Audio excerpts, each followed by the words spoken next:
Yeah. Well, that stung a little bit. Happy birthday! I did literally ask for it. Some integer value between pi and 2 pi friends asked me, why would you intentionally ask your friends to use their intimate knowledge of your personality and hobbies to ruthlessly skewer you in front of people who are supposed to think you're not a flaming waste bag of human garbage? It's obviously, it's for this, it's for right now. These precious 3 minutes in which I get to come up after you've taken your best shots at me and give my best shots back. So it is time for the reckoning.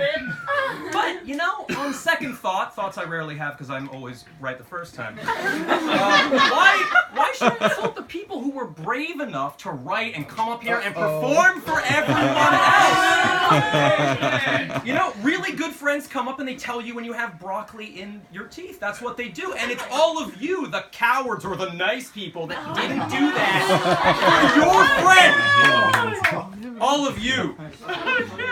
You know, it's hard being me. People think it's easy because obviously my life is great, but it's not all fun and games development. I'm very good at math. That's been brought up several times, and that seems like an advantage until you realize how unbelievably bad everyone else is at math.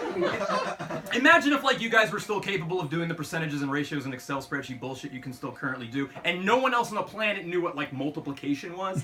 That's what my life is like. I just want to talk about the Navier-Stokes equations. I can barely get any of you to read a single 10,000-word blog post on Graham's number. I think Yuli read it. Someone read it. Thank you for that. Good job, Yuli. It wasn't that interesting.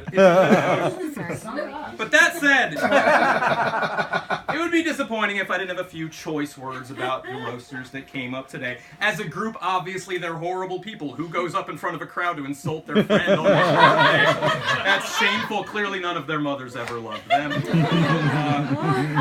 Let's go down the line. This is not in performance order, so that's fine. Todd. Hi. Hi.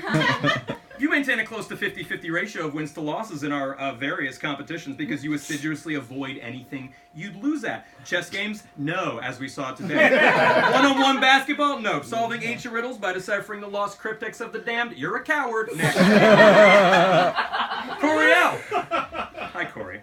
You once went 3 weeks being single, an all-time record for you.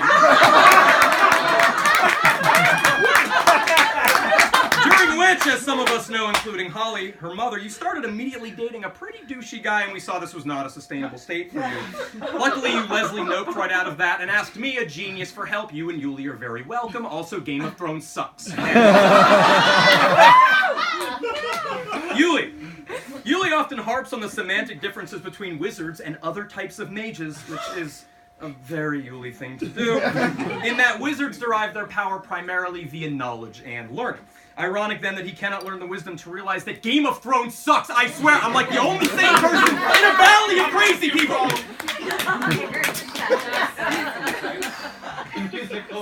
Next, Joe and Steven. How you doing back there? Hello. Steven, I'm surprised you came up today. This is a roast, not a parody musical.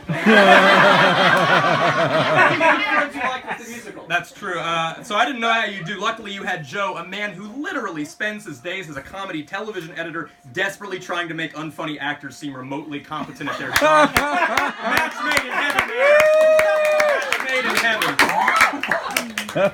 Gabby and Marissa. So you guys got me good. Fun story, everyone, about these two. They actually started out as the same skin tone, but then Gabby decided to steal all of the melanin out of Marissa's body.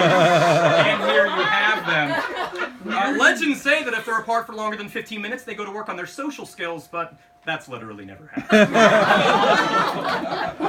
Next, Ian. How you doing, Ian? You're the person here most likely to write like really sad music about the inevitability of death, which you did in fact bring up, and the meaninglessness of existence, which most people would say reflects on a very negative and unhealthy view of the world around you. But let's be real, you're right, this is all pointless. Your hair's pretty dope, but your nail polish doesn't match your outfit. Get it fucking together! No, shut up. Is Viera still here? Is Viera still in attendance? She had to go. She roasted in book. She had another party. That's perfect because the cryogenics joke was in there, so I don't need to do it. She totally wish knobbed. Yeah, sure. Even now.